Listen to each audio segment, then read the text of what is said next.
नमस्कार मित्रांनो, आपल्या यूट्यूब चॅनलमध्ये सर्वांचं हार्दिक हार्दिक स्वागत आहे. रयत ऑनलाईन स्कूल एज्युकेशन मधील इयत्ता 11वीच्या सिलेबसला आजपासून सुरुवात करीत आहे. मी प्राध्यापक पवार एस टी आपणा सर्वांचं पुनश्च एकदा हार्दिक हार्दिक स्वागत करतो. तर 11वीचा सिलेबस चालू करण्यापूर्वी आपण ब्रिजिंग कोर्स करणार आहोत. 8वी 9वी आणि 10वीचे जे टॉपिक इम्पॉर्टंट आहेत आणि जे 11वीमध्ये आपल्याला त्यांचा स्टडी करावा लागणार आहे आणि तसेच ज्या कॉम्पिटिटिव्ह एक्झाम असतात म्हणजे कोणत्या जेई असेल किंवा नीट आहे, तसेच ज्या आयसरची ॲप्टिट्यूड टेस्ट आहे,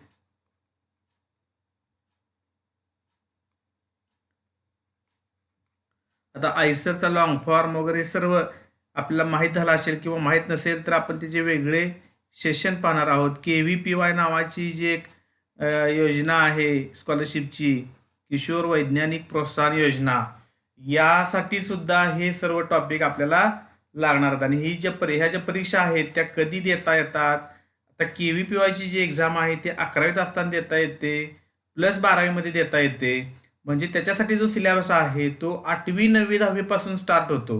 म्हणून आपण जे आता स्टँडर्ड 8 मधले मी काही चॅप्टर्स इथे घेतलेले आहेत. त्यापैकी आपल्या केमिस्ट्रीचे किती आहेत, त्यातला इनसाइड द ॲटम हा एक चॅप्टर आहे, कंपोजिशन ऑफ मॅटर आहे, मेटल्स अँड नॉन मेटल्स आणि पोल्युशन सुद्धा आपल्याशी रिलेटेड आहे. परंतु हे जे 3 टॉपिक आहेत ते अतिशय महत्त्वाचे टॉपिक की जे आपल्याला 11वीमध्ये आहेत, 12वीच्या सिलेबसमध्ये येतात.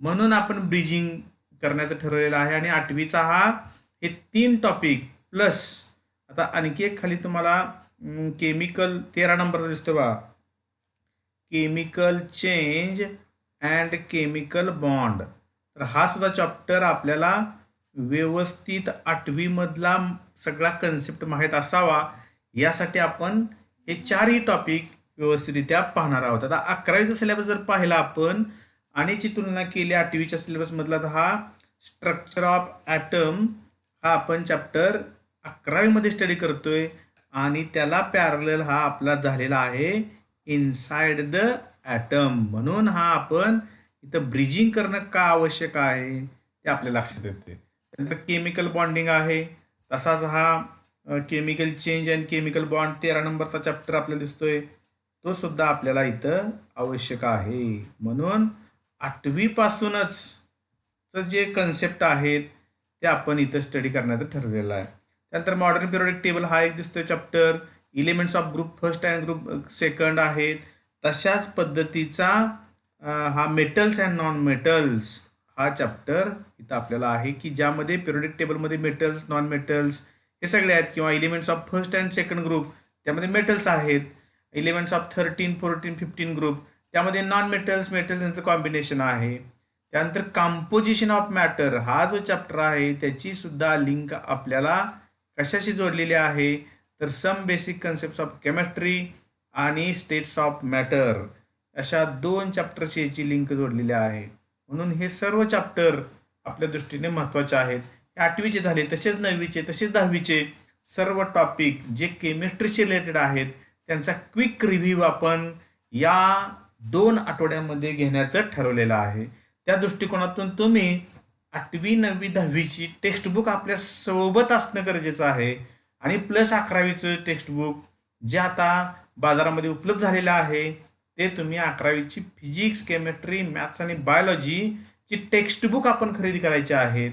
आणि त्याचं रीडिंग चालू करत असताना जे आपल्या ओळखीचे टॉपिक आहेत त्यांचं रीडिंग करणं सुरुवात करायची आता.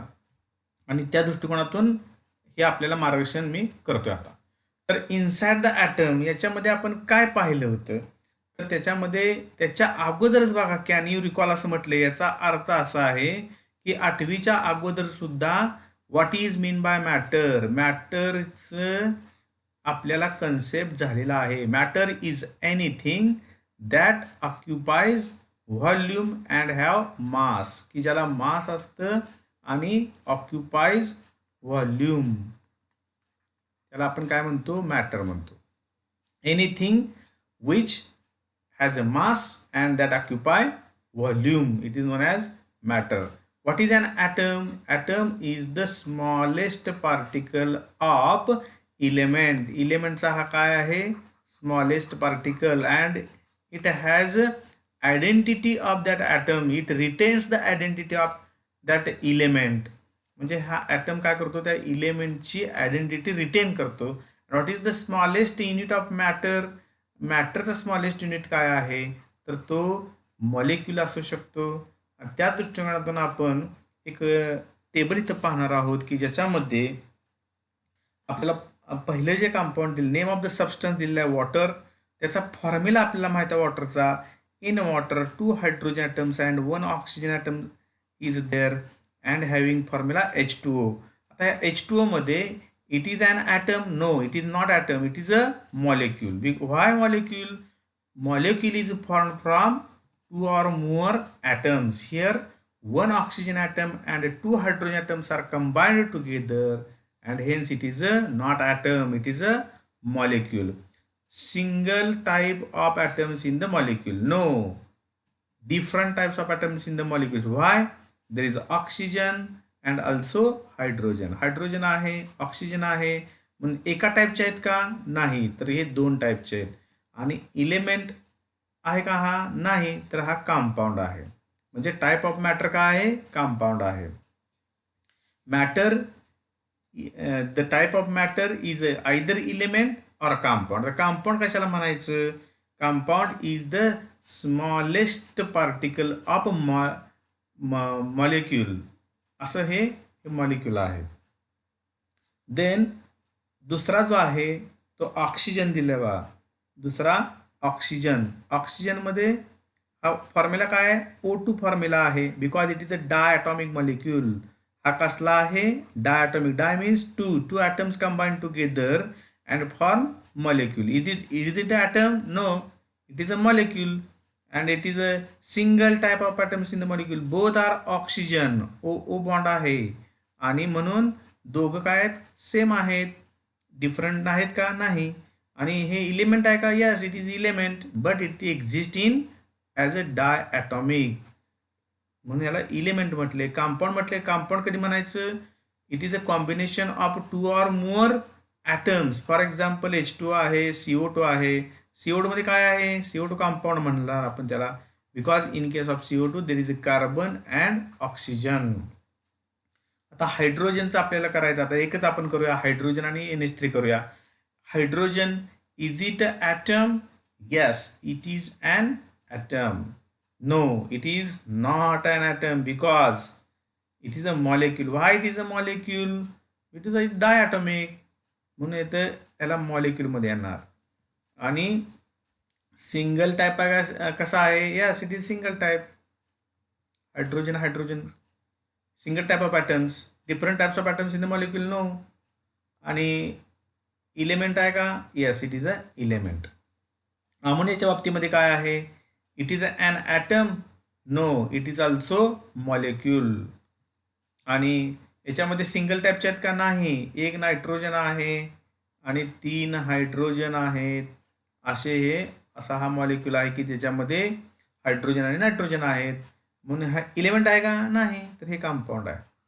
Type of matter either it is element or compound. आता N2च्या बाबतीमध्ये बघू आपण. N2 मॉलिक्यूल आहे का? काय ॲटम आहे? It is a molecule. Atom कधी म्हणायचं? सिंगल असेल तर. आणि हे डायॲटॉमिक, ट्रायॲटॉमिक असं असेल तर. आता याला आर्गॉनला काय म्हणणार आपण? याला ॲटम म्हणणार. याला आर्गॉनला ॲटम म्हणणार. याला सुद्धा आपण ॲटम म्हणणार आणि याला मॉलिक्यूल म्हणणार. CH4ला काय म्हणणार? मॉलिक्यूल.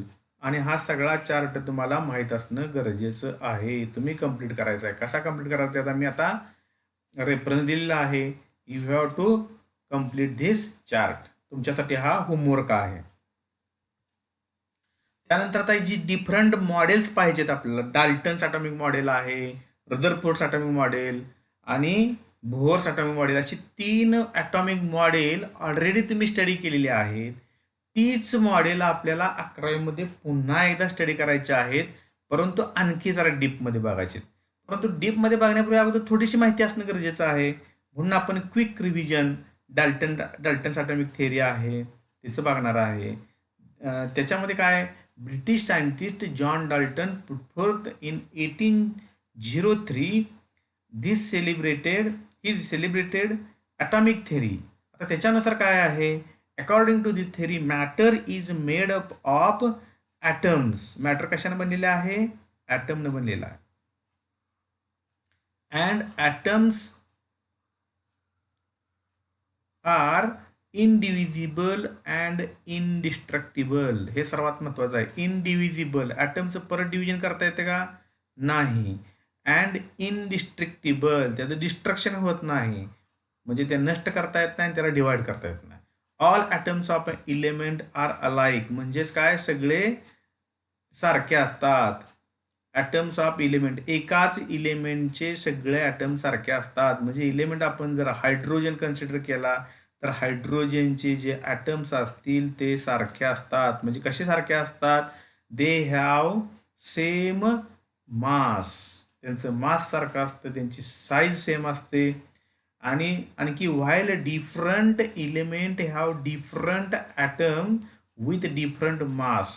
आता जर समजा आपण हायड्रोजन आणि ऑक्सिजन याची तुलना केली, एक ऑक्सिजन आणि एक हायड्रोजन, ऑक्सिजनचं मास वेगळं, त्याची साईज वेगळी. हायड्रोजनचं म्हणजे atoms of different element, oxygen hydrogen घेतला तर त्यांची साईज वेगळी असणार आहे आणि त्यांचं माससुद्धा वेगळं असणार आहे. Atoms of the same element, हे हायड्रोजन ह्याचं मास आणि ह्याचं मास कम्पेअर केलं आपण, दे विल बी सेम. आणि त्याचं व्हॉल्यूम कन्सिडर केलं ते सुद्धा सेम असेल, म्हणजे साईज सेम, मास सेम. कोणासाठी, atoms of the same element. हे अतिशय महत्त्वाचं स्टेटमेंट डाल्टन्स ॲटॉमिक थिअरीमध्ये आहे. आणखी atoms are indivisible and indestructible, हे एक अतिशय महत्त्वाचं स्टेटमेंट आपल्या दोन ह्याची लक्षात ठेवायचे.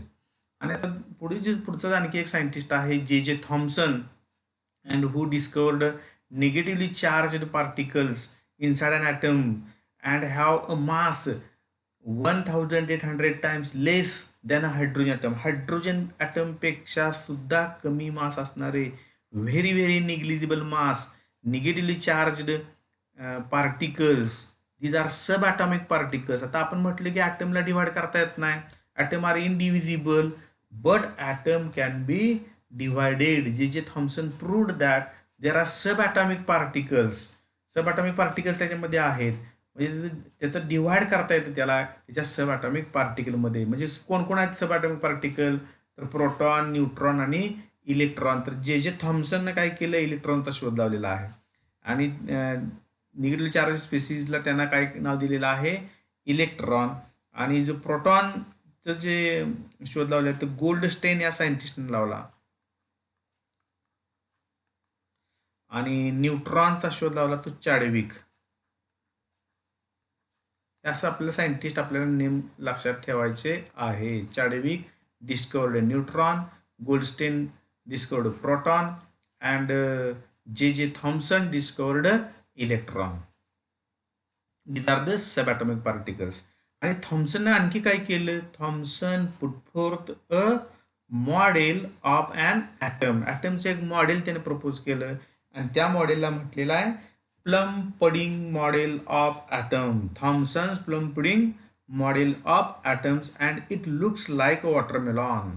इट लुक्स लाईक वॉटरमेलॉन म्हणजे काय, वॉटरमेलॉन दॅट मीन्स ते कलिंगडसारखं असतं. कलिंगड कसं असतं, कलिंगड आपण कलिंगड फोडल्यानंतर आपल्या लक्षात येते की त्या कलिंगड्यामध्ये काय असतात, कलिंगड्याची बी असतात. आणि हे बी म्हणजेच काय आहेत, तर positively charged protons and negatively charged electrons. म्हणजे according to Thomson's model positively charged protons are embedded in the whole mass. The plum pudding model of atom put forth by Thomson, and according to this model the positive charge is distributed through the atom and the negative charge electrons are embedded in it. हा जो positive charge आहे तो संपूर्ण जो गर असतो आपण कलिंगडामधला तो म्हणजे पॉझिटिव्ह चार्ज आहे आणि त्याच्यामध्ये काय आहेत तर इलेक्ट्रॉन आहेत, त्याच्यामध्ये इलेक्ट्रॉन एम्बेडेड केलेले आहेत, म्हणजे बी आहेत त्याचे. अशा पद्धतीचं मॉडेल जे आहे ते थॉम्सननं प्रपोज केलेलं आहे. मग थॉम्सनच्या ॲटॉमिक मॉडेलमध्ये काही लिमिटेशन्स आहेत. ते लिमिटेशन ओव्हरकम करण्यासाठी एक पुढचं मॉडेल आपल्याला जे प्रपोज केलं ते Rutherford's nuclear model of an atom and it was proposed in 1911.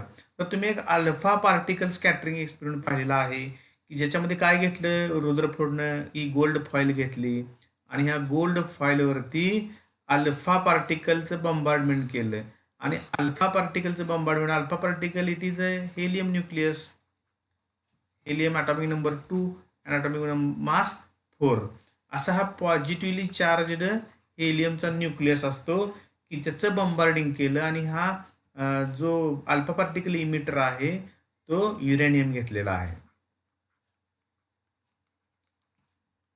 Uranium 292 हा रेडिओ ॲक्टिव्ह एलिमेंट घेतला आणि त्याच्यापासून अल्फा पार्टिकल हे इमिट होतात आणि ते अल्फा पार्टिकल त्या गोल्ड फॉईलवरती बंबार्ड केले. तर आपल्या या डायग्राममध्ये दिसतंय की काहीच अल्फा पार्टिकल हे पाठीमागं रिफ्लेक्ट झालेले आहेत आणि most of the alpha particle pass through the gold coil मधून बरेचसे अल्फा पार्टिकल हे पुढे गेले. कसं ओळखलेलं आहे तर फ्लुरोसंट अशी ही जी स्क्रीन आहे ते फ्लुरोसंट स्क्रीन आहे.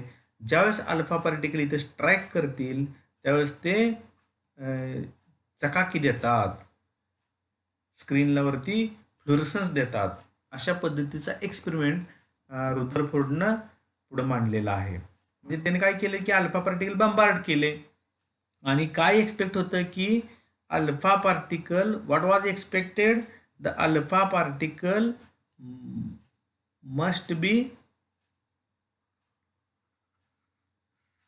would be reflected from the gold foil if the positive charged mass were evenly distributed inside the atom. म्हणजे प्लम पडिंग मॉडेलने जे सांगितलं होतं की ज्याच्यामध्ये पॉझिटिव्हली चार्जड पार्टिकल जे आहेत ते कम्प्लीट होल मास मध्ये डिस्ट्रीब्यूट झालेले आहेत. असं जर असतं तर हेलियम ज्यावेळेस स्ट्राईक झाला असता तर हेलियम सगळे माघारी आले असते, बिकॉज पॉझिटिव्ह रिफ्लेक्शन झालं असतं आणि बरेचसे अल्फा पार्टिकल हे पाठीमागं आले असते. Unexpectedly most of the alpha particles went straight. काय सांगते त्याचं रिडिंग तर most of the alpha particle went straight through the foil. A small number of alpha particle gate deflected from original path. काहीच फक्त काय केले डिफ्लेक्ट झालेत बघा, काही म्हणजे मी दाखवले तर काहीच डिफ्लेक्ट झाले ओरिजिनल पाथपासून. आणि नेमकं आणखी एक सर्वात महत्वाचं रिडिंग असं आहे, वन ऑफ अल्फा पार्टिकल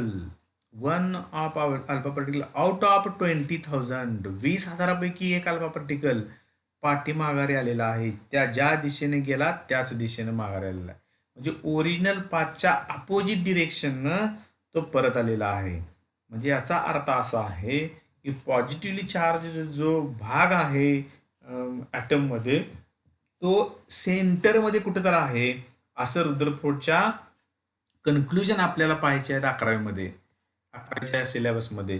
आणि म्हणून रुदरफोर्डनं जे मॉडेल तयार केलेलं आहे ते ॲटॉमिक मॉडेल आपल्याला दिसतंय की हा पॉझिटिव्हली चार्ज जो न्यूक्लियस आहे तो पॉझिटिव्हली चार्ज न्यूक्लियस कुठं आहे, it is in the centre and hence the alpha particles which were passed through the gold foil, they went as it is through the gold foil, straight गेले आणि काही जे आहेत ते रिफ्लेक्ट झाले आणि very few, that means 1 of 20,000, 20,000 एक alpha particle आहे त्या दिशेनं परत गेला, म्हणजे असा रिव्हर्स गेला. अशा पद्धतीचं कन्क्लुजन रुदरफोर्ड ॲटॉमिक मॉडेलने काढलेलं अतिशय महत्त्वाचं कन्क्लुजन रुदरफोर्डने काढलेत. पण रुदरफोर्डची जी काही लिमिटेशन्स आहेत मॉडेलची ती आपल्याला 11वीच्या सिलेबसमध्ये इन्क्लूड केलेली आहेत. रुदरफोर्डच्या ॲटॉमिक मॉडेलनुसार इलेक्ट्रॉनची एनर्जी कमी होणार आहे आणि इलेक्ट्रॉनची जर एनर्जी कमी झाली तर इलेक्ट्रॉन अल्टिमेटली कुठं पडणार आहे, तर पॉझिटिव्ह चार्ज न्यूक्लियसमध्ये पडणार आहे. हे त्याचं लिमिटेशन आहे. Electrons do not fall in to the nucleus, they revolve around the nucleus in the various orbit and this was proposed by, आज एक्सप्लेन इथं पुन्हा एकदा एक्सप्लेन केलेला आहे. And this was proposed by Bohr's stable orbit, that is Bohr's atomic model. And this model was proposed by Niels Bohr. Niels Bohr या सायंटिस्टने हे model propose केलं की ज्याच्यामध्ये आपल्याला काय दिसतंय की positively charge nucleus is there is a positively charge nucleus which is at the centre of the atom. ॲटमच्या सेंटरला काय तर पॉझिटिव्हली चार्ज न्यूक्लियस आहे. And electrons revolve around this positively charge nucleus in various shells or orbits, and these shells are named as K shell, L shell, M shell, N shell or 1 2 3 4. आणि त्याचे ठरलेलं आहे की पहिल्या शेलमध्ये किती electron, दुसऱ्या शेलमध्ये किती इलेक्ट्रॉन, आणि या बोर्स ॲटॉमिक मॉडेलने हे एक्सप्लेन केलेलं आहे. The electrons revolving around the atomic nucleus lie in the concentric circular orbits at certain distance from the nucleus. हे सो ठरलेलं आहे किती डिस्टन्स. के शेल पहिलं शेल आहे, एल नंतरचा, एम नंतरचा, त्याच्यानंतर एन आहे. अशा सर्टन डिस्टन्सवरती कॉन्सेंट्रिक सर्क्युलर ऑर्बिट्स किंवा कॉन्सेंट्रिक सर्क्युलर पाथ आपण म्हणूया, these orbits are known as shells. अशा पद्धतीचे शेल आहेत की ज्याच्यामध्ये इलेक्ट्रॉन्स न्यूक्लियसच्या भोवती फिरतायत. Like a solar system.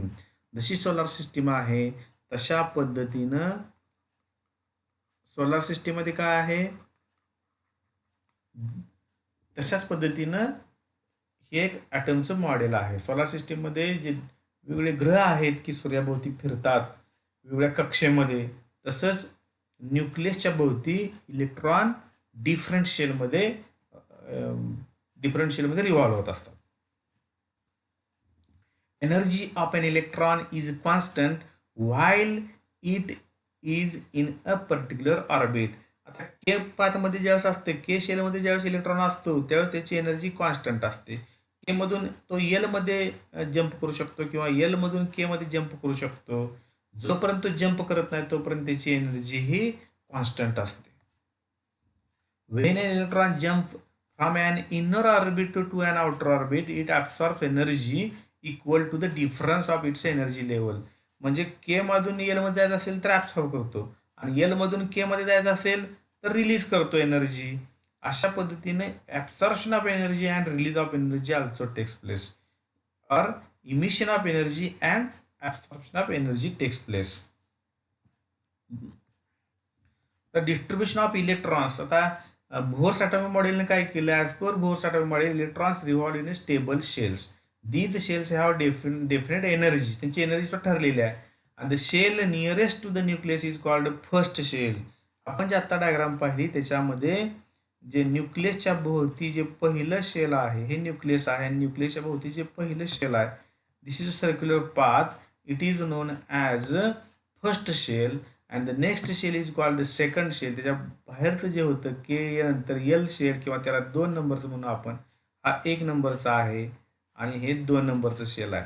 तर the symbol n is used for the ordinal number of shell. N is equal to 1 असं कन्सिडर केलं. N is equal to 1 that is shell number 1. N is equal to 2 it is denoted by small N.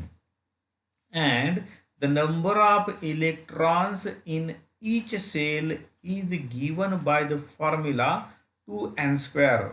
हा एक formula आपल्याला लक्षात ठेवायचा आहे, 2n², जो 11वीमध्ये सुद्धा आपल्याला हा युजफुल ठरणार आहे. म्हणून बराचसा भाग आपला जो 8वीमध्ये आहे, structure of atom, that is inside the atom. आता आपला एक टेबल पूर्ण करायचा आहे की ज्याच्यामध्ये नंबर ऑफ इलेक्ट्रॉन्स आणि त्याचा फॉर्म्युला आपला electron capacity of the shell. शेलची तर कॅपॅसिटी आपण पाहिली, के म्हणजे n is equal to 1. K म्हणजे n is equal to 1. Hence 2n square means 2 into 1 square 2 म्हणून number of electrons in first shell are two. आता आपण एल शेलकडे जाऊया. In case of L shell n is equal to n is equal to 2.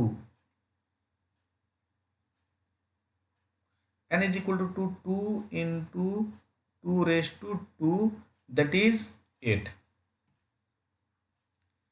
2 2 4, 4 into 2 8. म्हणजे L शेलमध्ये किती electrons असतात तर 8 electron असतात. एल शेलमध्ये 8 इलेक्ट्रॉन्स. एम शेलचं आपण पाहिलं तर n इज इक्वल टू 3 असेल. 2 into 3चा स्क्वेअर आहे. 3 3चा 9, 9 into 2 18 electrons are there. n is equal to 4, 2 into 4 square, 4 4चा 16, 16 into 2 32. अशा पद्धतीने आपल्याला इलेक्ट्रॉन भरायचे आहेत. आणि याच्यावरून आपल्या इलेक्ट्रॉनिक कॉन्फिगरेशन सुद्धा प्रत्येक एलिमेंटचं लिहायचं आहे. इलेक्ट्रॉन आता पहिल्या शेलमध्ये किती इलेक्ट्रॉन बसणार, दुसऱ्या शेलमध्ये किती इलेक्ट्रॉन बसणार, सबशेल काय आहेत आणि सबशेल कशावरनं पडलेल्या आहेत. सबशेलमध्ये एस पी ऑर्बिटल काय आहे, एस आहे, पी आहे, डी आहे, एफ ऑर्बिटल. ऑर्बिटल म्हणजे काय आहेत, ऑर्बिट म्हणजे काय आहे, ऑर्बिटल म्हणजे काय, यांचा डिफरन्स काय आहे, तो आपल्याला 11वीमध्ये डिटेल पाहायचा आहे. म्हणून आपण त्यांचं electronic configuration, how to write the electronic configuration of elements, हे सुद्धा आपल्याला 11वीमध्ये पाहायचं आहे. आता एक हे जे 5 क्वेश्चन आहेत जे तुमच्या टेस्टमध्ये दिलेत 8वीच्या, ते आपण सोडूया. The symbol used for oxygen is O. There are 8 protons and 8 neutrons in the nucleus. From this determine the atomic number Z and mass number A of oxygen and arrange these in a conventional symbol.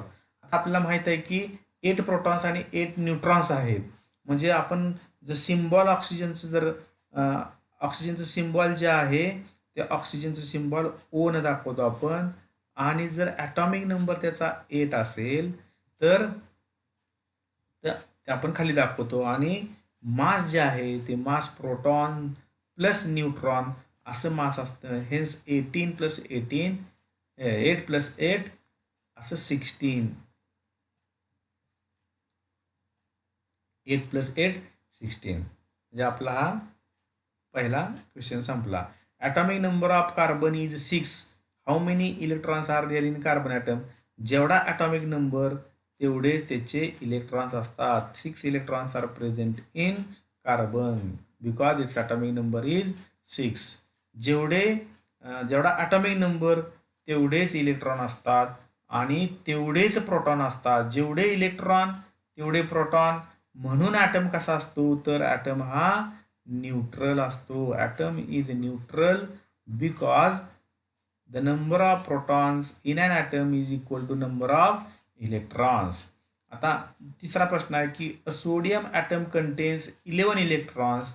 What is the atomic number of sodium.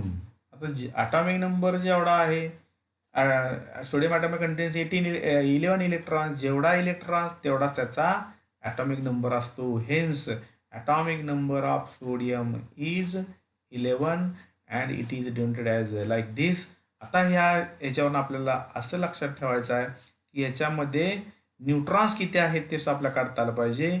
जर याच्यामध्ये 11 electron असतील तर proton सुद्धा किती असणार 11 proton 11 electron. आणि म्हणून आपण जर दोघांची ॲडिशन केली तर 22 येईल. आणि म्हणून आपल्याला आता हे लक्षात ठेवायचं आहे की न्यूट्रॉन किती. न्यूट्रॉन्स